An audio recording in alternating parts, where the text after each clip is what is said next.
नमस्कार, आपका बहुत बहुत स्वागत है हमारे इस खास कार्यक्रम राम नारायण राम में, और मैं हूं आपके साथ अंशिका। दर्शकों, आज के इस एपिसोड में हम चर्चा करेंगे वेदों के बारे में। वेद तो हम सभी जानते हैं, हमारे 4 वेद होते हैं, लेकिन अगर हम बात करें बालक ब्रह्मचारी जी की दृष्टिकोण से, तो वेद क्या होते हैं, वेदों को समझना कैसे चाहिए, इस पर आज हम बात करने वाले हैं। हमारे साथ हमेशा की तरह एक बहुत विशिष्ट अतिथि उपस्थित हैं, शंकर सरकार जी। उनका स्वागत करेंगे और साथ ही साथ आपको बता दूं, संतान दल की शुरुआत उन्होंने ही की है। तो आइए स्वागत करते हैं उनका, कार्यक्रम को शुरू करते हैं। बहुत स्वागत है आपका। राम नारायण राम नारायण राम। प्रेसिडेंट, आज जो हम चर्चा करने वाले हैं वेदों पर, पहला सवाल यही है, वेद क्या है? वेद का मतलब है आदमी का बना हुआ वेद ग्रंथ नहीं है।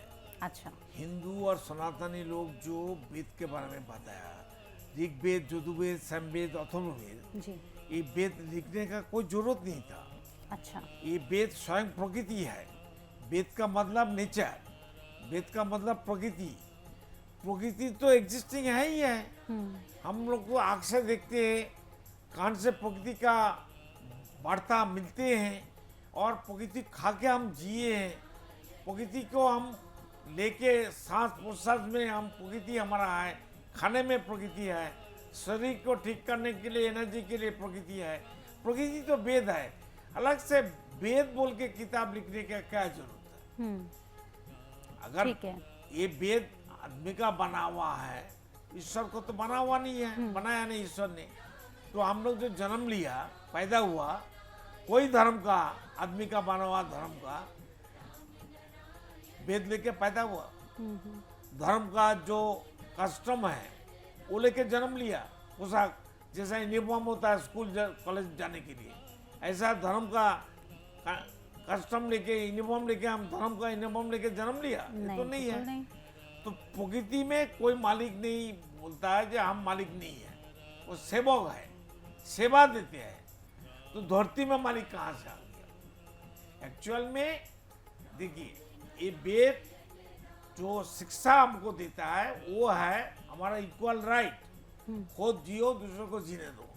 मतलब है धरती का जितना आय होता है, बोलिए इंडिया का, एक पृथ्वी का, धरती का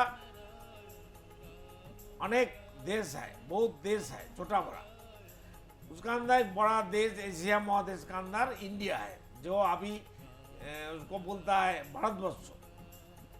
तो इसका जो धर्म है आदमी का बना हुआ है, इसका देश का जो संविधान है आदमी का बना हुआ है, इसका जो पॉलिटिकल संविधान है आदमी का बना हुआ है, इसका जो कोर्ट कचहरी में संविधान है, कानून है, आदमी का बना हुआ है।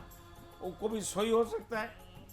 आदमी तो पढ़े लिखे, समझदार, चालाक आदमी, पढ़े लिखे आदमी के लिए, पैसे वाला आदमी के लिए, ज़्यादा चोरी करने के लिए, डकैती करने के लिए, ज़्यादा शोषण करने के लिए, गरीब को और गरीब बनाने के लिए तो संविधान बना है, कानून बना है, पॉलिटिकल पार्टी बना है, धर्म बना है। कोई धर्म इतना बड़ा बड़ा मस्जिद बना है, गिरजा बना। यूरोप कंट्री में जाके देखिए ना, एक एक गिरजा कितना लाखों करोड़ का खर्चा करके बनाया। मंदिर देखिए ना, इंडिया में इतना मंदिर है, और फुटपाथ में, रोड में, बाजू में सब गरीब लोग बसा हुआ है। उसको खाना नहीं मिलता है, पीने के लिए पानी नहीं मिलता है, रहने के लिए मकान नहीं है, शिक्षा नहीं मिलता है, हॉस्पिटल भी नहीं मिलता है ट्रीटमेंट के लिए। तो कोई तो आँख उठा के देखता नहीं है ये लोग को क्या हाल होगा। अगर वो लोग कम, अभी हमारा सब बड़ा बड़ा जो रिच पीपुल है, पैसा वाला है, उसका ये हालत हो जाएगा, क्या करेगा वो लोग? इसलिए सरकार का, देश का जितना आय होता है, जो रुपया टैक्स से मिलता है, उसका 100% का अंदर, 100 भाग का अंदर 45% पुलिस मिलिट्री का पीछे चला जाता है, 20% चला जाता है सरकारी कर्मचारी और अमला और मिनिस्टर लोग को पालने के लिए, उसको खिलाने के लिए, तो 65% पॉजिटिव भाग तो 100 का अंदर चला जाता है, 20% जनता को मिलता है, 10% नेता लोग चोरी करता है।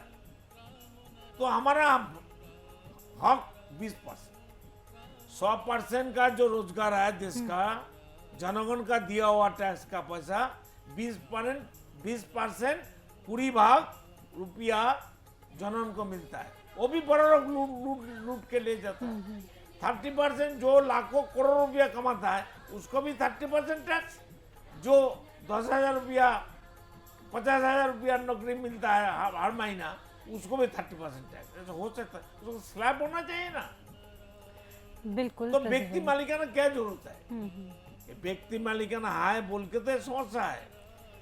जी प्रेसिडेंट, एक बार फिर से हम उसी चर्चा पर आना चाहेंगे। हम वेदों की बात कर रहे थे, तो जैसे कि आपने वेदों के बारे में हमें बताया, मैं आपसे ये जानना चाहूँगी क्योंकि वेदों में एक चीज़ बहुत ज़्यादा बोली गई है कि हमारे जो पेड़ हैं, पेड़ पूजा करने की बात की गई है, पेड़ों की जो पूजा की जाती है, जैसे बरगद की हम बात कर लें, भारत के कई हिस्सों में बरगद पेड़ की पूजा की जाती है, धागों से उनको बांधा जाता है।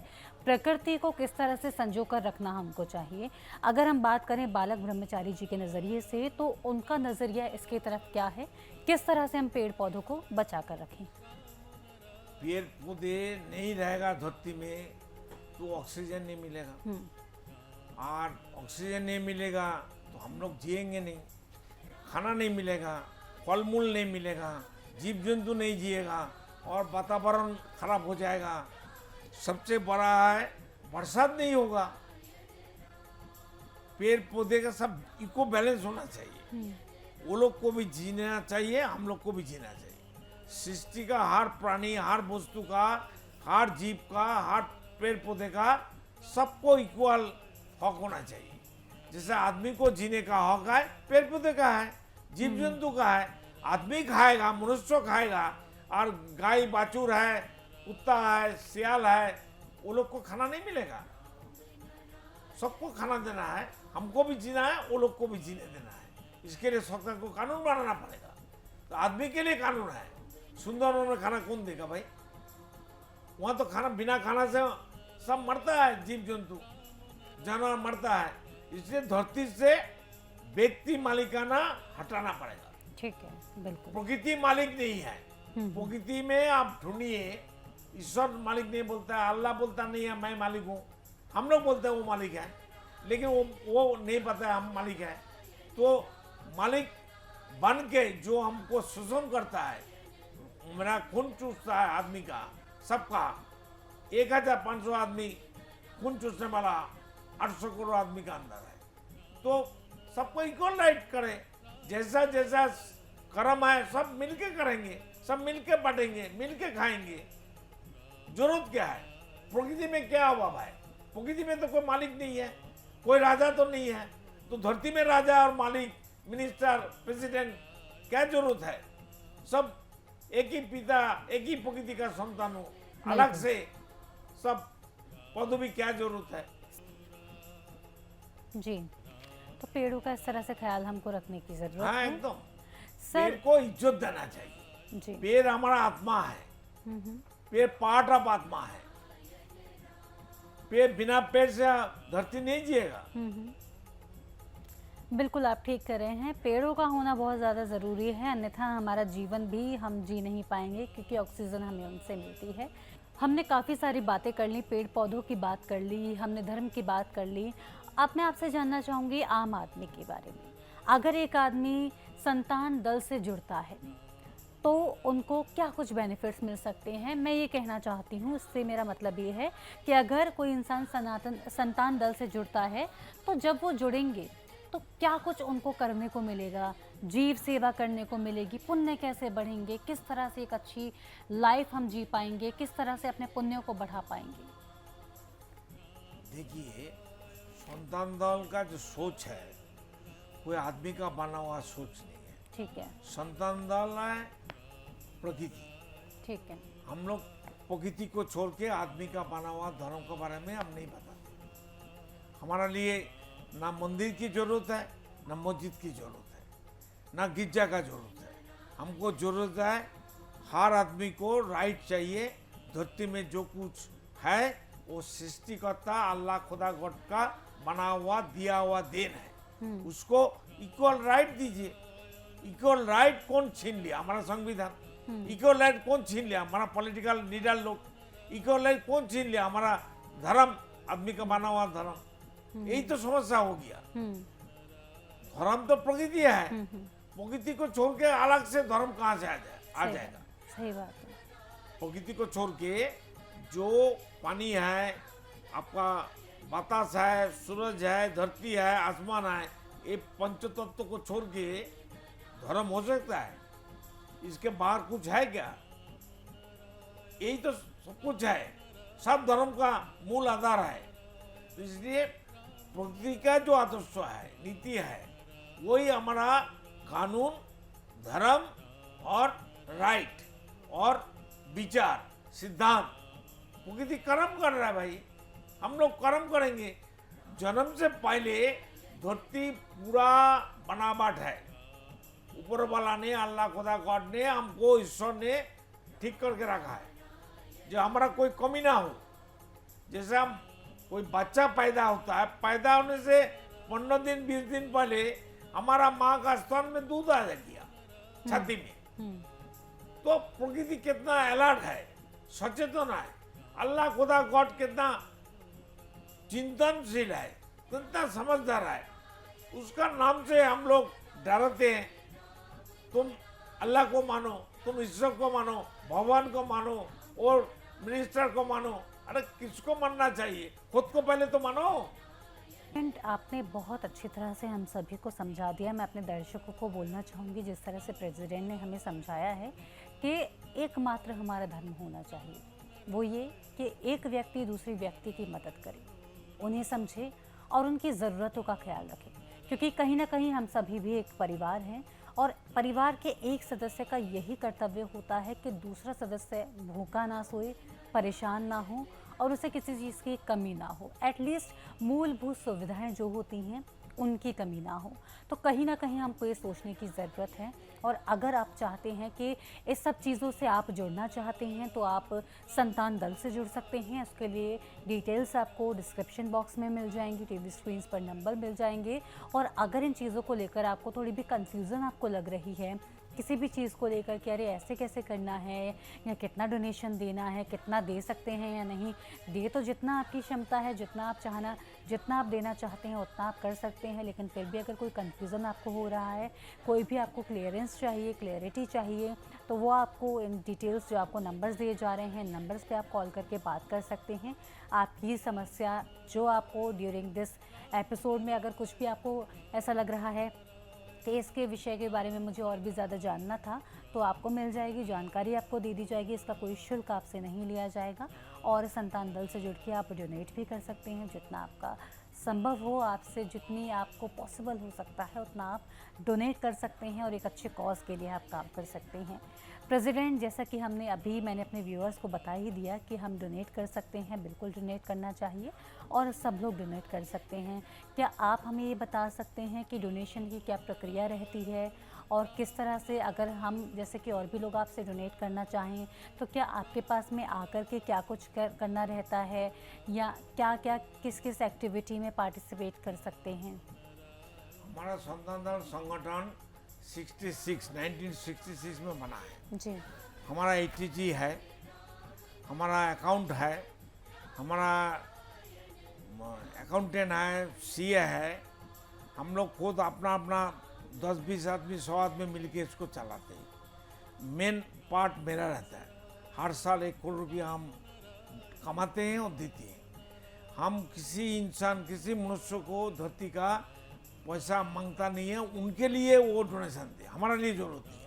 अच्छा। उनका मुक्ति के लिए, उनका ज्ञान मिलने के लिए अगर कंटिन्यू हम चलाएंगे टीवी में प्रोग्राम, तो पैसा जरूरत है। तो पैसा उनके लिए जरूरत है, क्यों? वो लोग को जानकारी चाहिए, और भी जानकारी है। ये जानकारी तो 50 साल हम कहेंगे, बोलेंगे। जो मेरा गुरु बालू मुझे बताया, रामनारायण के बारे में जो कॉन्सेप्ट है, उसको जानकारी मिलने के बाद हर आदमी का जिंदगी बदल जाएगा और जीवन, नया जीवन मिल जाएगा और कोई कमी नहीं रहेगा। देने से घटता नहीं है, लेने से घटता है। दे के आप बढ़िए, बड़ा होइए। जो जब तक नहीं देगा, खून देने से आपसे आप खून मांगता है। इसलिए डॉक्टर लोग, सरकार लोग प्रचार भी करते हैं, तुम खून दो, जिसको खून जरूरत है उसके लिए। खून हम लोग देते हैं 3 महीना 6 महीना बाद, तो हमारा खून घटता है क्या? खून तो आपसे बढ़ता है। तो धन मन तन देके आप लोग सेवा करिए, प्रकृति का सेवा। प्रकृति भी तो सेवा मांगते हैं, वो सेवा देते हैं, वो भी सेवा मांगते हैं। कौन सा सेवा? जो तुम हमको इज्जत दो, तुम हमको एक तो गुरुत्व दो, हमारा कर्म को तुम स्वीकार करो, हमारा कर्म को तुम मानो। हम सब कुछ दिया है, फिर तुम बोलता तुम्हारा अभाव है। असली धर्म में, असली वेद प्रचार में, संतान दल में जो डोनेशन देगा उसका बढ़ेगा बढ़ेगा, कोई रुकने वाला नहीं है। उसका जिंदगी में कभी कोई अभाव नहीं होगा, कोई रोग बीमारी नहीं होगा, एक गारंटी देता हूँ। किसी का बीमारी है मेरे को बोलना, हम 3 मिनट में एक मुस्लिम का घर में फिरोज अली, शेख फिरोज अली, जिसका घर में बच्चा मेडिकल कॉलेज का डॉक्टर है, उसका घर में हम ठहरे हुए थे। तो 12 बजे उसका बच्चा का बुखार आ गया, 7-8 डिग्री ज्वर आ गया, रोते थे। तो हमको फिरोज अली के वाइफ बोलता, बाबा देखिए मेरा बेटा रोता है, बीमार आ गया। तो वो डॉक्टर को, उसका बेटी डॉक्टर था, डॉक्टर को पूछा तो अब मेडिसिन कहाँ से लाएंगे रात 12 बजे? तो हमारा रुको, हम आता है। हम उसका छाती में हाथ रखा, 3 मिनट अल्लाह को पुकारा, ऊपर अल्लाह को याद किया और राम नाम जप तप किया, बीज मंत्र जप तप किया। अब सब विदिन 3 मिनट वो अच्छा हो गया। ये तो नजीर है, कोई हमको एग्जामिन ले ले। हम जहां भी बैठे रहेंगे, किसी का बीमार है, दुख है, कष्ट है, हमको बताए, सब कुछ नेचर से आया, हम नेचर को बोलेंगे भाई उसको कुछ भेजो, अब सब चला जाएगा। ये प्रैक्टिकल है, ये हकीकत है, इसको विश्वास करिए, खुद को मानिए, हमको मानिए, संतन दल को मानिए। कोई अभाव नहीं है। सृष्टिकर्ता ऊपर वाला अल्लाह खुदा गॉड ने कोई अभाव नहीं रखा है, अभाव हम लोग सृष्टि करते हैं। इसलिए जागिए और आगे बढ़िए। जी प्रेसिडेंट, आपसे बात करके बहुत अच्छा लगा। बहुत सारी जानकारी नई नई हम सभी को मिल रही हैं, एक अलग नज़रिए से चीज़ों को जानने का मौका मिल रहा है। इसी के साथ वक्त हो चला है इस एपिसोड पे ही विराम लगाने का। आपका धन्यवाद देना चाहूँगी, आप यहाँ आए, आपने बहुत कीमती समय दिया, बहुत धन्यवाद। तो दर्शकों, इसी के साथ आज के इस एपिसोड में इतना ही। उम्मीद करती हूँ कार्यक्रम आपको पसंद आया होगा। चीज़ों को एक अलग पर्सपेक्टिव से जानने का, एक अलग नज़रिए से जानने का मौका हम सभी को इस कार्यक्रम के माध्यम से मिल रहा है। इसी के साथ अगर आप अपने पुण्य में वृद्धि करना चाहते हैं, आप चाहते हैं किसी बेसहारा का सहारा बने, तो उसके लिए संतान दल से आप जुड़ सकते हैं। उसके लिए डिस्क्रिप्शन में आपको डिटेल्स मिल जाएंगी, टीवी स्क्रीन पर नंबर मिल जाएंगे, इन नंबर्स पे आप कांटेक्ट कर सकते हैं और डिटेल्स पर आप जा सकते हैं, डोनेशन आप दे सकते हैं। इसी के साथ मैं लेती हूँ आपसे आज्ञा, फिर होगी मुलाकात, तब तक के लिए नमस्कार। आप देख रहे हैं हमारा खास कार्यक्रम राम नारायण राम शंकर सरकार जी के साथ राम नारायण रामशाह। यह एक महाध्वनि और बीज मंत्र है। यह सभी समस्या का संपूर्ण समाधान है। आप लोग इन्हें अपना के देखिए, मन और दिल में क्या प्राप्त हो रहा है। इस कार्यक्रम का विशेष उद्देश्य इसका प्रचार और प्रसार के साथ ही प्रत्येक मनुष्य की मुक्ति का मार्गदर्शन है और यह आपकी दिल की बात है। इस मार्ग पर पुण्य और मुक्ति निश्चित है। इस कार्यक्रम के माध्यम से संतान दल द्वारा चलाए जा रहे श्रेष्ठ सेवाओं से जुड़कर सबके कल्याण के लिए इस नए कार्य का हिस्सा बन सकते हैं और वृद्धाश्रम, गौशाला, गरीब और वंचित बच्चों की शिक्षा का भी सहयोग और समर्थन कर सकते हैं। संतान दल सबका एक ही परिवार है। अकाउंट नेम संतान दल, account number 266505000657, IFSC code ICIC 00026665। पूरी तरह जानने के लिए आप संस्था के फोन नंबर पर संपर्क कर सकते हैं। Phone number 6291342066, 9836073503, email ID santandal1960@gmail.com।